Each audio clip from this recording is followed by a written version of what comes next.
وہ روڈ کی جانب متوجہ ہو گیا۔ ماتھے پر سوچ کی شکنیں واضح تھی۔ وہ دونوں کیفے میں ملے تھے۔ کیفے کے انٹیریئر میں لکڑی کا زیادہ استعمال کیا گیا تھا جو اسے کوزی سی لک دے رہا تھا۔ سپہر کا وقت تھا اور اس وقت کیفے تقریباً خالی ہی تھا۔ اتنی ایمرجنسی میں کس لیے کال کی تم نے؟ آریز فکر مند سا ولی کو دیکھ رہا تھا جو ابھی بھی آ کر اس کے سامنے بیٹھا تھا۔ ولی نے دکھتی پیشانی مس لی۔ آریز نے اس کا انداز بغور ملاحظہ کیا۔ منتظر نظریں اس کے چہرے پر گڑی تھیں۔ یار میں نے کہا تھا نا بابا نہیں مانیں گے۔ تم نے بات کی انکل سے؟ ہاں ابھی انہی سے بات کر کے آ رہا ہوں اور بابا میری توقع پر پورے اترے ہیں۔ وہ عادت کے برخلاف کچھ تلخ ہوا۔ کیا ہوا؟ کیا کہا انکل نے؟ اور پھر ولی نے منوان ساری بات اسے کہہ سنائی۔ اب کہ آریز بھی پریشان سا اسے دیکھ رہا تھا۔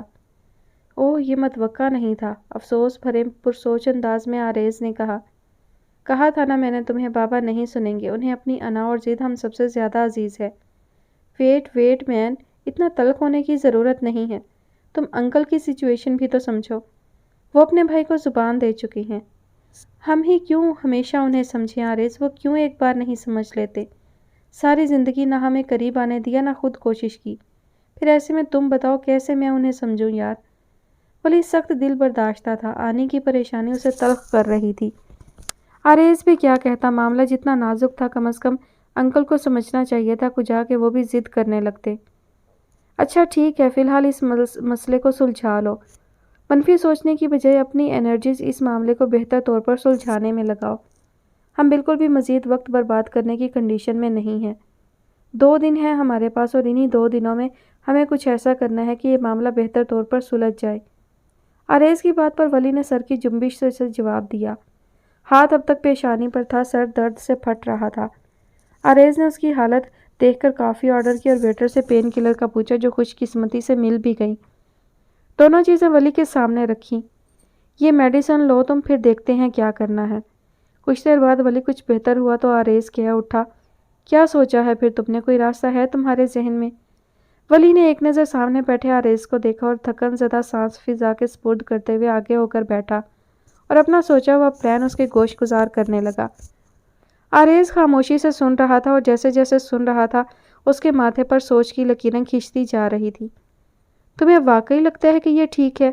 میرا مطلب ہے بہت رسک ہے اس میں، اور پھر انکل کا غصہ کیسے نپٹو گے اس سب سے؟ یار وہ بعد کی باتیں ہیں، میں نے اس سب کے بارے میں کچھ نہیں سوچا، بس کسی طرح آنی اس مسئلے سے نکلے۔ یہ مسلسل سر پر لٹکتی تلوار سر سے ہٹے، پھر میں وہ سب بھی دیکھ لوں گا۔ اچھا تو میں اس سب میں کیا کر سکتا ہوں؟ اس نے سوچتے ہوئے کہا۔ ویل تمہاری بلا شبہ بہت مدد کی ضرورت ہے، وہ میں تمہیں ساتھ ساتھ بتاتا ہوں۔ چلو پہلا مرحلہ تو طے کر لیں، باقی الجھنیں بعد میں سلجھا لیں گے۔ چل ٹھیک ہے بھائی، میں ہر حال میں تیرے ساتھ ہوں۔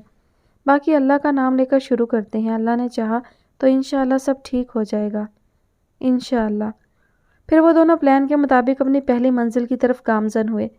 پہلے مرحلے میں بہت رسک تھا، اگر یہ کامیابی سے طے ہو جاتا تو باقی کا کام کسی نہ کسی حد تک ان کے ہاتھ میں تھا، وہ سب سے آسانی سے ہو جائے گا۔ پھر وہ دونوں اب ڈسکس کرتے باہر پارکنگ کی جانب بڑھ رہے تھے۔ ازرق نے افضل سے آفس ٹیک اوور کر لیا، کچھ ضروری کاغذات پر دستخط کرنے تھے اور کچھ انتہائی توجہ کے متقاضی کام اور بھی تھے جن کی وجہ سے افضل اور مینے کا سٹے شہر میں طویل ہو گیا تھا۔ افضل کے ہی کہنے پر ازرق اب انہی کے ساتھ فلیٹ میں شفٹ ہو گیا۔ ازرق اپنے آفس میں بیٹھا بری طرح کچھ اہم کاغذات کو جو اسے افضل لالا نے دیے تھے پڑھنے میں محو تھا جب اس کی توجہ فون کی بیل نے توڑی۔ شجا کا نام دیکھ کر کال ریسیو کی۔ ہاں کہو شجا۔ توجہ اب بڑھ چکی تھی مگر دھیان زیادہ اب تک ان پیپرز پر تھا۔ کیسے ہو تم یار اور کہاں گم ہو؟ بندہ خیر خبر دوسرے کی نہ لے اپنی تو دے دیتا ہے۔ دوسری جانب وہی مخصوص شکوہ بھرا انداز ازرق کی توجہ کھینچ گیا۔ یار بس جب سے آفس ٹیک اوور کیا ہے اب کم ہی وقت ملتا ہے۔ تم بتاؤ کیا کر رہے ہو آج کل؟ اب کہ اپنے سامنے سے فائل دھکیلتا ازرق چیئر کی بیک سے سر ٹکا کر آرام دہ انداز میں بیٹھ گیا۔ کچھ نہیں یار، جب سے آفس جانا شروع کی ہے امی کو میرے سر پر صحرا سجانے کی فکر لگ گئی ہے۔ شجا کا انداز ازرق کو مسکرانے پر مجبور کر گیا۔ تو آنٹی کی بات ماننے میں کیا مذائقہ ہے؟ ہو جاؤ سیٹل اب۔ او بھائی کیوں مجھے پابند کرنا چاہتے ہو ابھی سے؟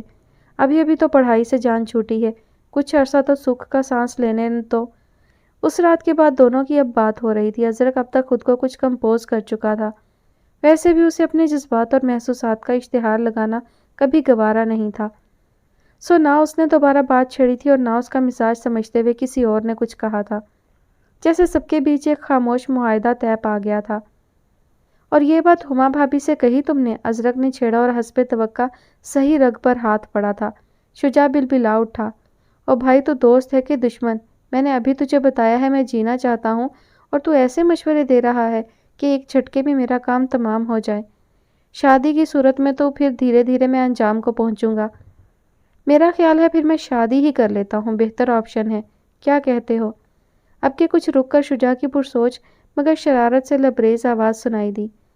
اس کی بے پر کی باتیں ازرق کے انابی لبوں پر کافی دن بعد مسکراہٹ کھلانے میں کامیاب ہو گئی تھی۔ بالکل بالکل بہتر فیصلہ ہے۔ بس ٹھیک ہے بھائی، دیکھ لے، تیرے کہنے پر سولی چڑھ رہا ہوں۔ شجاع تو پھر شجاع تھا، اب کہ ازرق ہنسا تھا۔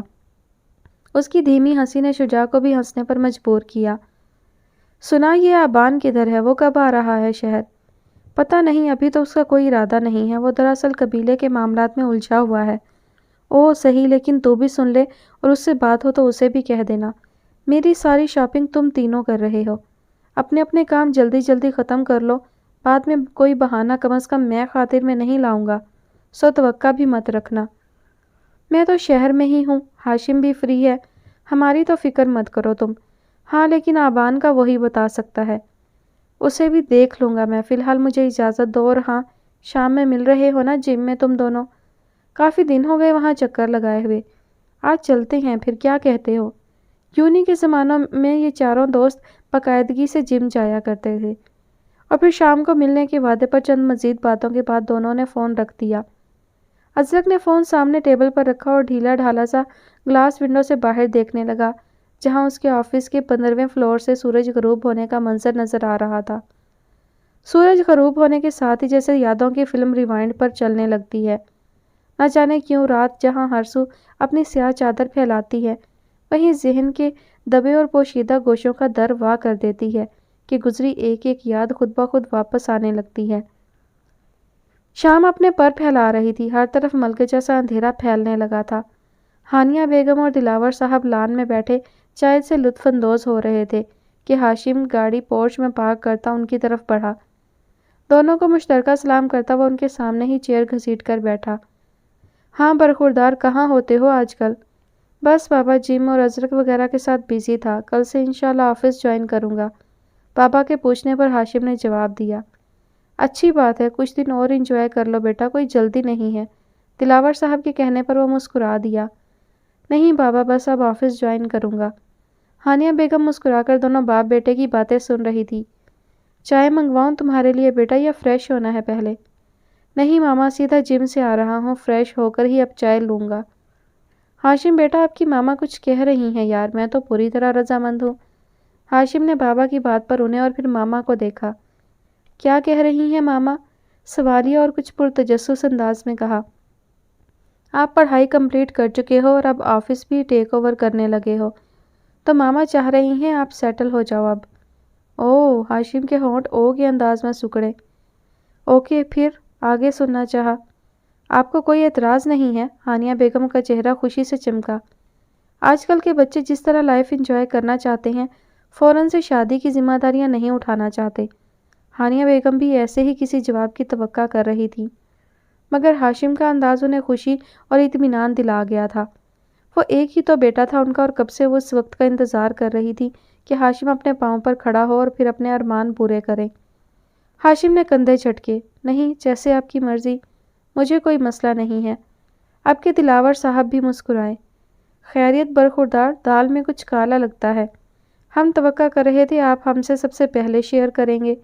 بابا کے شرارت بھرے انداز پر ہاشم کچھ کنفیوز ہوا مگر ہنس دیا۔ نہیں بابا، ایسا کچھ نہیں ہے، آپ کو پتہ ہے میں آپ سے کچھ نہیں چھپاتا۔ بابا نے محظوظ ہوتے ہوئے اس بات میں سر ہلایا۔ یعنی آپ پوری طرح ماما کی پسند پر توکل کرو گے؟ مسکراہٹ ہونٹوں میں روکے بابا نے ایک ابرو اٹھا کر اسے دیکھا۔ ہاشم بابا کے انداز پر اور پھر اس بات پر گڑبڑا گیا۔ بے اختیار ایک چہرہ اس کی نظروں میں گھوما تھا، اور وہ بات کرنے کا مخصوص انداز یاد آتے ہی ایک مسکراہٹ نے لبوں کا احاطہ کیا۔ بابا بغور اس کے چہرے کا مطالعہ کر رہے تھے۔ بیٹے آپ کی یہ مسکراہٹ تو کسی اور بات کا پتہ دیتی ہے، مگر چلیں آپ کہتے ہیں تو ہم یقین کر لیتے ہیں۔ ہاشم نے فوراً سے مسکراہٹ سمیٹی۔ اوہو دلاور صاحب، مجھے بات کر لینے دیں، آپ بعد میں یہ سب کر لیجئے گا۔ ماما کو نیوز بریک کرنے کی جلدی تھی۔ ہاشم اور دلاور صاحب دونوں ماما کے انداز پر مسکرائے۔ بیٹے اگر آپ کی کوئی پسند ہے تو ہم کھلے دل سے ویلکم کریں گے، لیکن اگر ایسا کچھ نہیں ہے تو پھر میں نے ایک لڑکی دیکھی ہے، اس کے پیرنٹس سے مل لیتے ہیں۔ کیا خیال ہے دلاور صاحب؟ انہوں نے بابا کی طرف دیکھا۔ بابا نے اس بات میں سر ہلا کر اپنی رضامندی دی۔ ماما کی بات ہاشم کو پرسکون کر گئی تھی، تبھی وہ شریر انداز میں بولا، یہ کیا ماما، میں آپ کا اکلوتا بیٹا ہوں، آپ کو آدھا شہر تو کھنگالنا ہی چاہیے تھا، پہلی لڑکی ہی ڈن کر لی۔ دلاور صاحب اس کی شرارت پر ہنس دیے۔ مجھے نہیں اچھے لگتے وہ لوگ جو گھر گھر جا کر دوسروں کی بیٹیوں کو جانچتے پھرتے ہیں، جیسے کوئی چیز بازار سے خرید رہے ہوں کہ خوب ٹھونک بجا کر خریدنی ہے، کوئی نقص نہ نکل آئے، اور اسی چکر میں وہ کتنی ہی امیدیں اور کتنے ہی دل توڑتے ہیں، انہیں احساس بھی نہیں ہوتا۔ جب مجھے دوسروں کا یہ عمل ایک آنکھ نہیں بھاتا تو میں خود کیسے کر سکتی ہوں؟ ویسے بھی میں نے اپنے پیارے بیٹے کے لیے جو لڑکی دیکھی ہے وہ اتنی پرفیکٹ ہے کہ مجھے دوسری بار سوچنے کی ضرورت ہی نہیں۔ مجھے یقین ہے میرے ہاشم کے ساتھ زری خوب جچے گی۔ ان کا جملہ ممتا سے بھرے جذبات پر ختم ہوا۔ بابا اور ہاشم ان کی مثبت سوچ پر مسکرا دیے، لیکن ہاشم کو زری نام نے تجسس میں ڈالا۔ ماما کسے پسند کیا آپ نے؟ اس کا پرتجسس انداز ماما بابا دونوں کو ایک بار پھر ہنسنے پر مجبور کر گیا۔ ہاشم کو ان کی ہنسی نے چھیپنے پر مجبور کر دیا۔ اپنی مسکراہٹ کنٹرول کرتی ہانیہ بیگم بتانے لگی، وہ آپ کے دوست ہیں نا ازرق، اس کی فیملی سے ہے۔ ہم جب شادی پہ گئے تھے میں نے تبھی سوچ لیا تھا، بڑی پیاری اور معصوم سی بچی ہے، دلاور آپ بھی ملیں گے تو آپ کو بھی پسند آئے گی۔ جملہ مکمل کرتی وہ شوہر کی طرف متوجہ ہوئیں۔ ان کی بات نے ہاشم کو بھی ایک پرسکون سانس خارج کرنے پر مجبور کیا، جسے سن کر بابا اور ماما دونوں اس کی طرف متوجہ ہوئے۔ پھر کیا خیال ہے، کب چلیں؟ جب آپ بھی فری ہوں تبھی چلیں گے۔ ہانیہ بیگم نے بیٹے اور شوہر دونوں کو دیکھا۔ کچھ دن میں چلتے ہیں بیگم۔ ہاشم آپ اپنے فرینڈ سے میری بات کروا دینا، جانے سے پہلے انفارم کر دیں کم از کم۔ اوکے ماما۔ اور بات ختم کرتے ہی تینوں اٹھ کر اندر کی طرف بڑھ گئے، کیونکہ باہر اب رات مکمل طور پر ہر چیز کو سیاہ چادر میں لپیٹ چکی تھی۔ آبان نے قبیلے میں ایک مکمل اور ہر سہولت سے مزین ہسپتال بنانے کا ارادہ کیا تھا۔ بابا اور آغا جان سے اجازت بھی مل چکی تھی، سو اب زمین کا تعین کر کے کام شروع کرنا تھا۔ آبان کا ارادہ تھا مزاروں کو تنگ کرنے کی بجائے اپنی زمین کو ہی اس نیک کام کے لیے استعمال کرے گا۔ اس سمن میں وہ پہلے ازرق اور افضل لالا سے بات کرنا چاہتا تھا۔ میٹرک تک گورنمنٹ سکول تھا، ایک کالج کی ضرورت بھی تھی۔ آہستہ آہستہ وہ یہ سب پلان کر رہا تھا۔ ابھی اپنے خاص ملازم دریا خان کے ساتھ وہ یہ معاملات دیکھنے ہی باہر نکلا تھا۔ سفید براق شلوار قمیض، سکن کلر کی ویسٹ اور ایک کاندھے پر شال ڈالے وہ جیپ ڈرائیو کر رہا تھا۔ مضبوط کلائی پر گھڑی بندھی تھی، گہرے بھورے بال اڑ کر فراق پیشانی پر گر رہے تھے۔ پیروں میں پشاوری چپل پہنے وہ بے انتہا وجیح لگ رہا تھا۔ اس کے ساتھ دریا خان اپنی رائفل سنبھالے بیٹھا تھا۔ اس معاملے کا کیا بنا دریا خان؟ کسی کو خبر تو نہیں ہوئی؟ قبیلے میں سب پشتوں میں ہی مخاطب ہوتے تھے، چند ایک لوگ بس اردو سمجھ پاتے تھے۔ نہیں خان، کسی کو اب تک خبر نہیں ہے، لیکن خان ہم زیادہ دیر اس بات کو دبا نہیں سکتے۔ ہم نے کچھ بھی نہ کہا، دوسری طرف سے کسی بھی پیش قدمی کی صورت میں ہم بھی جواب دینے پر مجبور ہو جائیں گے۔ دریا خان کی بات بالکل ٹھیک تھی، کچھ نہ کچھ تو کرنا ہی تھا، اور ایسا ممکن نہیں تھا کہ کسی کو خبر نہ ہوتی، لیکن اسے اندازہ تھا کہ کسی کو بھی، اور خاص طور پر افضل لالا کو، اگر اس معاملے کی کانوں کان خبر بھی ہوئی تو وہ آبان کو اس معاملے سے مکمل طور پر الگ کر دیں گے، اور وہ یہی تو نہیں چاہتا تھا۔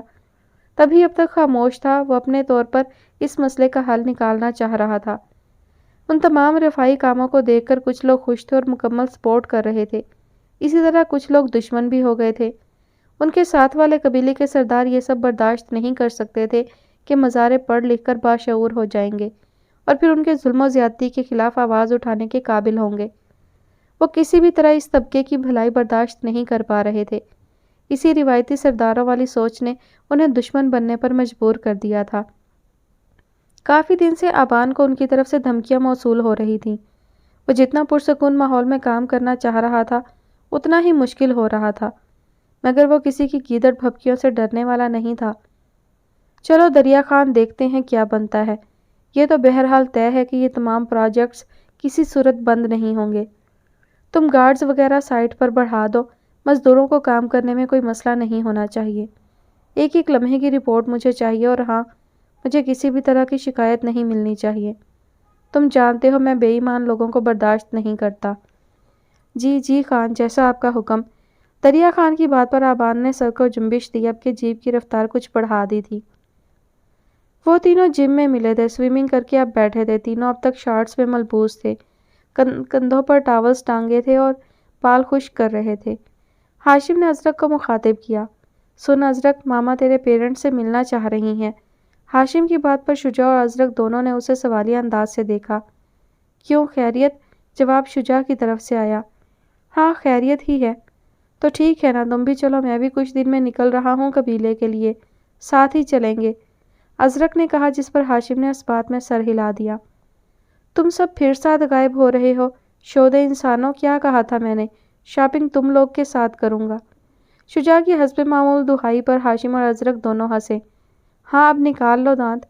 ابے واپس آ جائیں گے بھائی، تو فکر نہ کر، آبان بھی تو نہیں آیا ابھی۔ ہاں ہاں، لازمی واپس آ جانا، ورنہ مجھ سے تو ختم ہی سمجھنا ساری رشتہ داریاں۔ بس کر دے ڈرامہ کوئین، آ جائیں گے واپس۔ اس کی بات پر ہاشم کی طرف سے جواب موصول ہوا تھا، اور ڈرامہ کوئین کا لقب اسے کچھ بھایا نہیں تھا۔ تبھی ایک گھوری سے ہاشم کو نوازا۔ ہاں، بس شودے ہی رہنا ہمیشہ۔ ہاشم اور ازرق دوبارہ ہنسے، جس پر شجاع نے دونوں کو گھورا۔ سنا، تو کیا کر رہا ہے آج کل؟ اس رات کے بعد دوبارہ رابطہ نہیں کیا پھر؟ بے ساختہ شجاع پوچھ بیٹھا، اور پھر احساس ہونے پر خاموش بھی ہو گیا۔ اس کی بات نے ازرق کے ہونٹوں سے مسکراہٹ غائب کی، اور سنجیدگی نے اس کی جگہ لے لی۔ بس آفس میں مصروف تھا، افضل لالا قبیلے کے انتظامات کو دیکھیں گے کچھ عرصہ، سو یہاں چاچوں کے ساتھ مجھے دیکھنا ہے، وہیں مصروف رہا ہوں اب تک۔ اور تو ٹھیک ہے نا، مطلب اس سب معاملے کے بعد؟ شجاع رکا۔ ہاشم نے اسے گھورا، لیکن شجاع واقعی جاننا چاہتا تھا کہ ازرق ٹھیک ہے، کیونکہ اتنی بڑی بات کے بعد ازرق کا فوراً نارمل ہو جانا اور دوبارہ ذکر بھی نہ کرنا اسے کچھ عجیب لگا تھا۔ ہاں، میں ٹھیک ہوں، مجھے کیا ہونا ہے؟ ازرق نے انہی سپاٹ تاثرات کے ساتھ کندھے جھٹکتے ہوئے کہا۔ مطلب وہ سنو شجاع، ازرق نے اس کی بات کاٹی، یہ سب میرے نصیب میں تھا اور میں اسے قبول کر چکا ہوں۔ ایز لانگ ایز آنی اپنی لائف میں خوش ہے، میں بھی خوش ہوں۔ میں کبھی نہیں چاہوں گا کہ میری وجہ سے کسی بھی طرح اس کی لائف کمپلیکیٹڈ ہو۔ اب وہ کسی اور کی امانت ہے، کسی کی عزت ہے۔ یہ کہتے ہوئے ازرق نے جتنا ضبط کیا تھا یہ وہی جانتا تھا، مگر خود کو کمپوزڈ رکھا۔ اور یہ وہ آخری چیز ہوگی جو میں چاہوں گا کہ میری وجہ سے اس کی لائف میں کوئی مسئلہ ہو۔ وہ دونوں بغور اس کا چہرہ پڑھ رہے تھے، جو ہر قسم کے تاثر سے عاری تھا۔ وہ خود کو چھپانا جانتا تھا، وہ جانتا تھا کس طرح نقاب چڑھا کر دنیا والوں کی نظروں سے اپنے احساسات اور جذبات کو چھپانا ہے۔ یہ دل کا روگ صرف اور صرف اس کا تھا، اور اس کے بعد صرف جو ذات اس روگ کا سبب تھی، اس کا حق تھا کہ وہ جان پاتی۔ اس کے علاوہ ازرق کسی پر کبھی عیاں نہ ہوا تھا۔ وہ دونوں بھی جان نہیں پائے، ہاں پرسکون ضرور ہو گئے تھے کہ ان کے مطابق ازرق موو آن کر چکا ہے، جو کہ ایک خوش آئند بات ہے۔ گو کہ اتنی جلدی انہیں توقع نہیں تھی، مگر اب اگر ایسا تھا تو انہوں نے بھی زیادہ نہیں سوچا۔ اور آج کے بعد میں اس ٹاپک پر دوبارہ کبھی بات نہیں کرنا چاہتا۔ ایم آئی کلیئر؟ ازرق کی طویل بات کے اختتام پر دونوں نے بے ساختہ سر اس بات میں ہلایا۔ ٹھیک ہے برو، چلنا کب ہے؟ کافی دیر ہو چکی ہے، ماما منتظر ہوں گی۔ ہاشم کے کہنے پر ازرق نے گھڑی دیکھی جو 5:30 بجا رہی تھی۔ پھر ان تینوں نے سامان سمیٹا، وہیں سے شاور لے کر گھر کے لیے نکلے۔ آبان ابھی آ کر بیٹھا ہی تھا کہ زریں بیگم لاؤنج میں داخل ہوئیں۔ السلام علیکم ماما۔ وعلیکم السلام بیٹے، آج کافی لیٹ ہو گئے، تمہارے بابا بھی پوچھ رہے تھے۔ جی ماما، بس کام کچھ پڑ گیا تھا سائٹ پر تو رکنا پڑا۔ تھکے ہوئے لگ رہے ہو، چائے منگواؤں؟ جی ماما پلیز، اسٹرانگ سی چائے لوں گا۔ ملازمہ کو چائے کا کہتی وہ بیٹے کی طرف متوجہ ہوئیں۔ ابھی تم نے سب سنبھالنا شروع کیا ہے، آہستہ آہستہ سب ہو جائے گا، اتنا تھکنے کی کیا ضرورت ہے آبان؟ ان کا ممتا بھرا انداز آبان کو مسکرانے پر مجبور کر گیا۔ یہ سب مجھے ہی دیکھنا ہے ماما، کل بھی اور آج بھی، اور میں کام کو کل پر چھوڑنے کا قائل نہیں ہوں۔ آپ فکر مند نہیں ہو، میں بالکل بھی خود کو نہیں تھکا رہا، بس آج کچھ کام بڑھ گیا تھا۔ ٹھیک ہے بیٹے، جیسے آپ کی خوشی۔ اب کے ماما مسکرائی تھی، جس پر آبان بھی مسکرا دیا۔ تبھی اس کا فون بجا تھا۔ ازرق گھر کی طرف جا رہا تھا جب آبان کے خیال پر اس نے نمبر ڈائل کیا۔ کافی دن سے اس سے بات نہیں ہو پا رہی تھی۔ ازرق کا نام دیکھ کر ایک روشن مسکراہٹ آبان کے چہرے پر پھیلی، جسے دیکھتی ماما بھی پوچھ اٹھیں، کس کا فون ہے بیٹا؟ ماما ازرق ہے۔ اس کے ساتھ ہی وہ اٹھا۔ آپ پلیز چائے کمرے میں بھجوا دیں، ذرا ان جناب کی خبر لے لوں میں، وہ کہہ کر فریش سا کہتا اندر بڑھا۔ ماما مسکرا دیں۔ ہاں جی، کون بات کر رہا ہے؟ آبان نے مصنوعی سنجیدگی سے پوچھا۔ ازرق نے حیرت سے فون کان سے ہٹا کر اسکرین دیکھی جہاں آبان کا نام چمک رہا تھا۔ اس نے فون تو اسے ہی ملایا تھا، آواز بھی بلا شبہ اسی کی تھی، مگر اس کی بات اسے شک میں مبتلا کر گئی تھی۔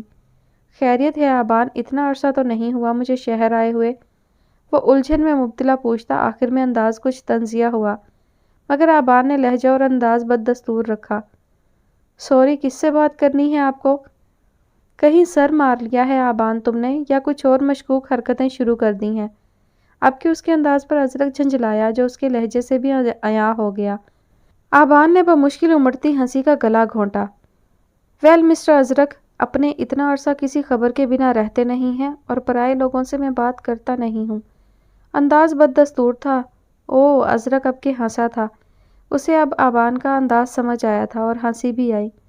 تم کال کر لیتے، فون تمہارے پاس بھی تو تھا نا؟ ہاں تھا تو، مگر بے مروت لوگوں کے لیے میرے پاس وقت نہیں ہے۔ اس کی بات پر ایک بار پھر ازرق کو ہنسی آ گئی۔ اس کے ہنسنے پر اب کے آبان بھی ہنسا تھا۔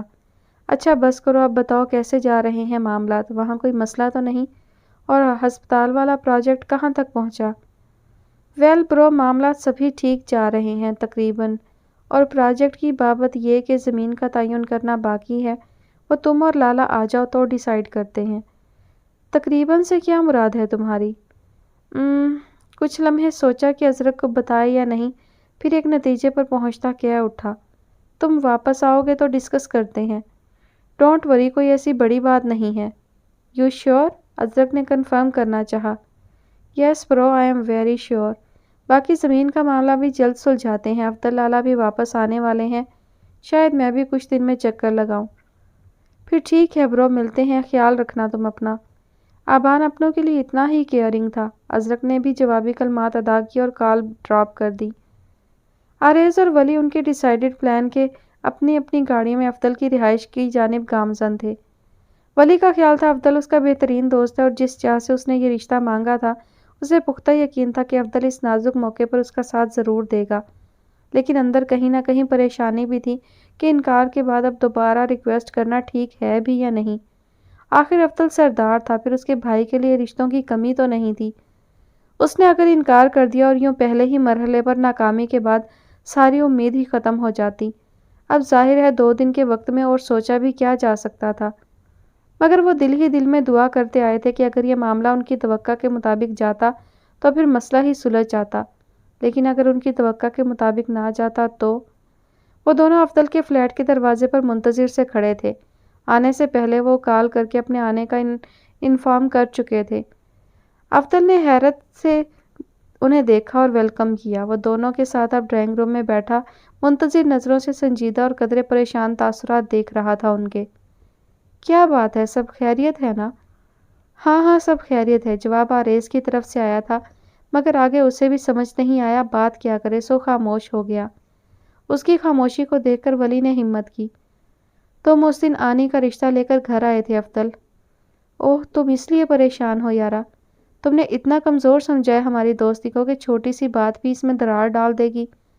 مجھے پوری طرح احساس ہے یہ رشتوں کے معاملے کتنے نازک ہوتے ہیں، اور ہماری بد نصیبی ہے آنی ہمارے گھر کی رونق نہیں بنی، پر وہ جہاں بھی جائے گی میری دعا اس کے ساتھ ہے یار۔ مجھے حیرت ہے تم اتنی سی بات کے لیے پریشان ہو۔ ولی پریشان سا اسے دیکھ رہا تھا۔ معاملہ یہ نہیں تھا، مگر وہ اسے کیسے بتاتا؟ وہ سوچ کر تو آیا تھا، مگر اب یوں عمل کرنا اسے ازحد مشکل لگا۔ نہیں افضل، مسئلہ یہ نہیں ہے، بات کچھ اور ہے۔ ولی کے ہنوز تاثرات پر افضل اب کے بغور متوجہ ہوا۔ کیا بات ہے، سب خیریت تو ہے؟ اس کی بات پر ولی اور آریز نے ایک دوسرے کو دیکھا۔ اب کے آریز نے ولی کی مشکل آسان کی اور افضل کو ساری بات سے آگاہ کیا۔ اوہ، افضل کا ریئیکشن، یہ تو پریشانی والی بات ہے، پھر کیا سوچا ہے تم لوگوں نے؟ اب وہ اس کے پاس آئے تھے تو کچھ سوچ کر ہی آئے ہوں گے، سو اسی سوچ پر اس نے اپنی سوچ کے گھوڑے کہیں بھی دوڑائے بنا سیدھا انہی سے پوچھا، ویل اگر تم رضامند ہو جاؤ اور اگر اب تک اپنے سوال پر قائم ہو تو میں چاہ رہا تھا آنی کے نکاح کی مقررہ تاریخ پر اس کا نکاح شہروز کی بجائے تمہارے بھائی ازرق سے ہو جائے۔ ولی کی بات افضل کو کچھ سوچنے پر مجبور کر گئی۔ کچھ لمحے سوچا، پھر انہیں دیکھا جو منتظر نظروں سے اسے ہی دیکھ رہے تھے۔ جہاں تک میرا خیال ہے آنی کا نکاح 2 دن بعد یعنی جمعے کو ہے، اور 2 دن میں یہ سب کیسے ہو سکتا ہے؟ اس کی فکر نہیں کرو، آئی نو تمہارے پیرنٹس بھی یہاں نہیں ہیں اور یہ ایک بڑا فیصلہ ہے، پر افضل یار اس وقت میں اپنی آنے کی زندگی بچانے کے لیے کچھ بھی کروں گا۔ میں ہر ممکن کوشش سے اس کی زندگی بچانا چاہتا ہوں۔ وہ بہت حساس لڑکی ہے اور اس میں میری جان ہے، میں اس کی زندگی برباد ہوتے نہیں دیکھ سکتا۔ اوکے یار، مجھے کوئی مسئلہ نہیں ہے، میں اپنی بات پر قائم ہوں، اور جہاں تک بابا جان اور فیملی کا سوال ہے میں ان سے بات کر لوں گا، اس کی فکر تم مت کرو، افضل نے پرسوچ انداز میں کہا۔ Thank you so very much یار، تم نہیں جانتے تم نے مجھ پر کتنا بڑا احسان کیا ہے۔ احسان کی کیا بات ہے خبیث انسان، دانت توڑوا لو گے تم مجھ سے؟ آنی مجھے بیٹی کی طرح عزیز ہے اور اس کی زندگی بچانے کے لیے میں ہر ممکن کوشش کروں گا۔ بہرحال تمہاری طرف سے کون کون اس پلان میں شامل ہے؟ اس کی بات ولی کو بالکل پرسکون کر گئی تھی، اسے یقین تھا اب آنی محفوظ ہاتھوں میں جا رہی ہے، اب صرف خوشیاں ہی اس کا مقدر ہیں، اور یہ خیال ہی اسے رب کے سامنے دل ہی دل میں سربسجود کر گیا۔ میری طرف سے تو شاید اپیا اور سمیر بھائی ہوں گے اور آریز کی فیملی ہوگی، کیونکہ بابا کی ضد سے تم بھی آگاہ ہو چکے ہو۔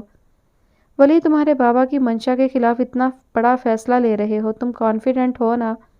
افضل کے پوچھنے پر ایک تلخ مسکراہٹ نے ولی کے لبوں کا احاطہ کیا۔ مجھے کم از کم اب بابا کی رضا و خوشی کی پرواہ نہیں ہے، میں بنوں گا آنی کا ولی، میں خود اپنے ہاتھوں سے اپنی بہن کو رخصت کروں گا، جو خوشی اسے اس خوشی میں شامل ہونا چاہے گا موسٹ ویلکم، ورنہ مجھے کسی کی پرواہ نہیں۔ اس کا تلخ انداز بددستور تھا، اس کی بات پر آریز اور افضل دونوں اس بات میں سر ہلا گئے۔ ویل چلو پھر میں مینے کو لے کر شاپنگ کے لیے نکلتا ہوں، کچھ انتظامات تو بہرحال اس افراتفری میں بھی کرنے ہی ہیں۔ افضل یار ازرق کو تو اعتراض نہیں ہوگا؟ کسی خیال کے تحت ولی نے پوچھا۔ اس کی بات سن کر افضل نہ جانے کیوں مسکرایا۔ ویل اس کی تم بالکل فکر مت کرو۔ کیا مطلب؟ اب کیا؟ آریز نے اس کے انداز پر الجھن بھرے انداز میں پوچھا۔ کچھ نہیں، ازرق میرا جگر ہے، وہ اپنے لالا کی کوئی بات نہیں ٹالتا، تم لوگ اس کی پرواہ مت کرو، بس انتظامات دیکھو باقی کے۔ اور پھر کچھ مزید معاملات ڈسکس کرتے وہ دونوں اپنی اپنی راہ ہو لیے تھے۔ ان کے جانے کے بعد افضل بھی اپنے کمرے کی طرف بڑھا جہاں مینے اس کی منتظر تھی۔ وہ مسکراتا ہوا کمرے میں داخل ہوا تھا، مینے نے اس کا انداز بغور ملاحظہ کیا۔ وہ کافی دن بعد افضل کو مسکراتا ہوا دیکھ رہی تھی۔ اس کی ہر ممکن کوشش کے بعد بھی اس کا موڈ نہیں بدلا تھا، کچھ ازرق کی پریشانی تھی اور کچھ وہ مینے کو بھی احساس دلانا چاہتا تھا، مگر ابھی یہ خوشی ایسی تھی کہ مسکراہٹ جیسے ہونٹوں سے چپک گئی تھی۔ وہ یوں ہی مسکراتا ہوا وارڈروب کی طرف بڑھا، اسے اپنے چہرے پر مینے کی نظریں اچھی طرح محسوس ہو رہی تھی۔ اس احساس پر اس کی مسکراہٹ کچھ اور گہری ہوئی تھی، جسے اس نے لبوں میں دبایا۔ مینے جب بھی اس کے آس پاس ہوتی تھی اس کے چہرے پر اتنے روحان سے تاثرات ہوتے تھے کہ افضل کے لیے ناراضگی برقرار رکھنا مشکل ہو جاتا تھا، مگر وہ خود پر ضبط کیے ڈٹا ہوا تھا۔ اب کی بار وہ چاہتا تھا مینے اسے منائے، وہ اس کا شوہر تھا اور اظہار اس کا حق تھا، سو کچھ دیر تو وہ صبر کر ہی سکتا تھا۔ اس نے نوٹس کیا تھا پہلے مینے اس کی طرف دیکھنے سے بھی گریز کرتی تھی، مگر اب کچھ دن سے اس کی نظریں بلکہ ساری حسیات ہی اس کی طرف متوجہ تھیں۔ وہ اپنے ہر انداز سے اس سے محبت کا اظہار کر رہی تھی جس کا اسے خود بھی احساس نہیں تھا، اور یہ بات افضل کو سرشار کر رہی تھی۔ کیا بات ہے، آپ خوش نظر آ رہے ہیں؟ وہ روز والے تاثرات بھی غائب ہیں، خود پر ضبط نہ کر سکی اور کہہ دیا۔ اس کی بات اور انداز دونوں سے افضل ٹھٹکا، مگر کوئی تاثر چہرے پر آنے نہیں دیا۔ کپڑے نکالے اور کچھ دیر بعد اس کی طرف مڑا، وہ اس کے جواب کی منتظر تھی، پوری طرح اس کی طرف متوجہ تھی، اور اس دیر پر اس کے وہی بے چارے سے تاثرات چہرے پر تھے کہ افضل نے بمشکل ہی اپنی امٹتی ہنسی کا گلا گھونٹا۔ خوش تو میں ہوں، لیکن تمہیں کیا پرواہ؟ آواز اور لہجہ سپاٹ رکھا۔ کیا مطلب؟ مجھے کیوں پرواہ نہیں ہوگی؟ اوہو، میڈم اپنے خول سے نکل رہی ہیں۔ اس ناراضگی کی وجہ سے ہی صحیح، مگر اب وہ بے تکلف اور اپنائیت بھرے انداز میں اسے مخاطب ہونے لگی تھی۔ ویل میں کیا کہہ سکتا ہوں، یہ تو ماضی اچھے سے بتا رہا ہے۔ مینے کی آنکھوں میں موٹے موٹے آنسو جگہ بنانے لگے جنہیں دیکھتے ہی افضل سنبھلا۔ فوراً سے رخ موڑا اور نہ دل پگھل جاتا تو وہ کچھ نہ کر پاتا۔ اٹھو مینے، جلدی سے تیار ہو جاؤ، ہمیں شاپنگ کے لیے جانا ہے۔ اور پھر مختصراً اسے سارے حالات سے آگاہ کرتا کپڑے لیتا باتھ روم کی طرف بڑھ گیا۔ مینے بھی آنسو بمشکل گلے میں اتارتی اس بات میں سر ہلاتی تیار ہونے چل دی۔ کچھ دیر بعد وہ فریش ہو کر باہر نکلا، ڈارک بلو جینز اور وائٹ شرٹ پہنی۔ تب تک مینے بھی حسب معمول بڑی سی چادر لیے تیار تھی۔ اس کے دھان پان وجود کو افضل پسندیدگی کی نگاہوں سے دیکھتا اسے اپنے پیچھے آنے کا اشارہ کرتا باہر نکلا۔ راستے میں اس نے کال کر کے آغا جان سے بات کی اور انہیں تمام حالات سے آگاہ کرتا اجازت طلب کر رہا تھا۔ آغا جان نے پاس بیٹھے بابا جان اور بابا سے بات کی اور اسے رضامندی کی نوید دی۔ اس نے شکر کا سانس لیا، کم از کم اس کی طرف سے رکاوٹ نہیں تھی۔ اب بس ازرق کو آگاہ کرنا تھا اور اسے یقین تھا یہ خبر ازرق کے لیے زندگی کی نوید کی طرح ہوگی۔ وہ رات میں بات کرنے کا ارادہ کیے پوری طرح شاپنگ کی طرف متوجہ ہوا۔ 2 دن بعد آسمان پر سیاہ بادلوں کی چادر تنی تھی۔ دن 11 بجے بھی گھور شام کا گمان ہو رہا تھا۔ فضا میں عجیب و وحشت سی پھیلی ہوئی تھی، جیسے کچھ ہونے والا ہو۔ آنی کھڑکی میں کھڑی باہر دیکھ رہی تھی۔ آج اس کا نکاح تھا۔ جمعے کی نماز کے بعد سب مرد حضرات اور مہمانوں نے آنا تھا۔ صرف چند قریبی رشتہ داروں اور دوست احباب کو مدعو کیا گیا تھا۔ اس وقت آنی کے علاوہ صرف ملازم اور عپیہ گھر پر تھے۔ بابا چاچو کے ساتھ مسجد گئے ہوئے تھے اور ولی بھیا صبح کے نکلے اب تک نہیں لوٹے تھے۔ آنی کے دل میں یہاں سے وہاں تک سکوت پھیلا ہوا تھا۔ کوئی دکھ، کوئی غم یا غصہ کچھ بھی محسوس نہیں ہو رہا تھا۔ عجیب کیفیت تھی، وہ خود اپنی حالت سے حیران تھی۔ اس کی ابھی ابھی رابی سے کال پر بات ہوئی تھی، وہ بھی کچھ دیر میں آنے ہی والی تھی۔ کچھ دیر مزید گزری کہ عپیہ کمرے میں داخل ہوئیں۔ آنی تم تیار ہو نا؟ آنی اسی خاموشی سے ان کی طرف مڑی۔ جی عپیہ۔ ماما خالہ دلہن بنے گی آج؟ موہت کے معصوم سوال پر عپیہ مسکرا دیں۔ ہاں ماما کی جان، خالہ دلہن بنے گی آج۔ کس کی دلہن ماما؟ اب کہ عپیہ نے بے ساختہ آنی کو دیکھا، وہ خاموشی سے بنا کسی تاثر کے موہت اور عپیہ کو سن رہی تھی۔ بیٹا خالہ شہری ماموں کی دلہن بنے گی، عپیہ نے اب کے اپنے لاڈلے کو جواب دیا۔ آنی نے ان دونوں سے نظریں ہٹا لیں۔ موہت نے سر ہلائے جیسے اسے سب سمجھ آیا ہو۔ اب وہ ہاتھ میں پکڑے کھلونے کی طرف متوجہ ہو گیا۔ چلو پھر نکلتے ہیں پارلر کے لیے، وہاں بھی اچھا خاصا وقت لگے گا۔ تمہارا ڈریس اور باقی سامان میں نے اس بیگ میں رکھا ہے، تم موہت کو لے کر نکلو، میں بانو سے کہہ کر یہ بیگ گاڑی میں رکھواتی ہوں۔ آنی اس بات میں سر ہلاتی موہت کو لے کر باہر نکل گئی۔ ولی لاؤنج میں آیا تو آنی موہت کو اٹھائے سیڑھیوں سے اترتی نظر آئی۔ اس کے پیچھے عپیہ بھی بانو کو ہدایات دیتی اتر رہی تھی۔ ولی نے ایک نظر آنی کو دیکھا اور پھر عپیہ کو، وہ ابھی ابھی باہر سے لوٹا تھا۔ ولی تم کہاں ہو؟ صبح سے بابا کتنی بار تمہارا پوچھ چکے ہیں، تمہارا کوئی پتہ ہی نہیں ہے۔ پتہ بھی ہے کتنے کرنے والے کام اب تک پڑے ہیں، کم از کم آج کے دن تو اپنی سب مصروفیات کو ایک طرف کرو۔ عپیہ کی نظر ولی پر پڑی تو کہہ اٹھی۔ عپیہ آج کے دن کے لیے ہی انتظامات کرنے گیا تھا۔ وہ بے ساختہ کہہ اٹھا۔ عپیہ اور آنی دونوں نے اسے دیکھا۔ کیا مطلب کہاں گئے تھے؟ نکاح تو گھر پہ ہے نا؟ جی عپیہ آپ چھوڑیں، یہ سب بتائیں کہاں کی تیاری ہے؟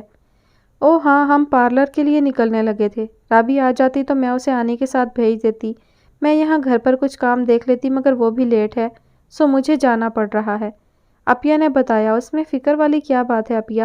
آنی کو میں ڈراپ کر دیتا ہوں اور پھر میں ہی پک بھی کر لوں گا۔ عپیہ نے ایک ہچکچاہٹ بھری نظر آنی پر ڈالی۔ نہیں ولی، اکیلے یہ سب کیسے مینیج کرے گی؟ میں بھی چلتی ہوں ساتھ۔ چلو آنی، وہ کہتی ہوئی آنی کو اشارہ کرتی آگے بڑھی کہ ولی ایک دم سے کہہ اٹھا۔ نہیں عپیہ، اسے سمجھ نہیں آیا وہ عپیہ کو جانے سے کیسے روکے، مگر کچھ تو کرنا تھا۔ اب کیا ہے ولی؟ ولی کے چہرے پر قدرے بے چینی رقم تھی۔ اس نے خاموشی سے پھر عپیہ کو دیکھا۔ وہ اس لا تعلقی سے وہاں کھڑی تھی جیسے بات اس کی نہیں کسی اور کی ہو رہی ہو۔ اس نے چند لمحے آنی کو دیکھا اور پھر عپیہ کو جو جانے کو تقریباً پر تول رہی تھی۔ کچھ سوچتا ہوا کہہ اٹھا، اچھا رکے، میں 1 سیکنڈ میں آیا۔ بنا عپیہ کی ایک بھی سنے فوراً اپنے کمرے کی طرف بڑھا۔ عپیہ نے سر جھٹکا اور موہت کو آنی سے لیتے ہوئے صوفے پر بیٹھی۔ ولی کو سب کام اسی وقت یاد آنے ہیں، بابا لوگ کے آنے سے پہلے ہمیں واپس بھی آنا تھا۔ آنی نے خاموشی سے عپیہ کو دیکھا اور ایک سانس فضا کے سپرد کیا۔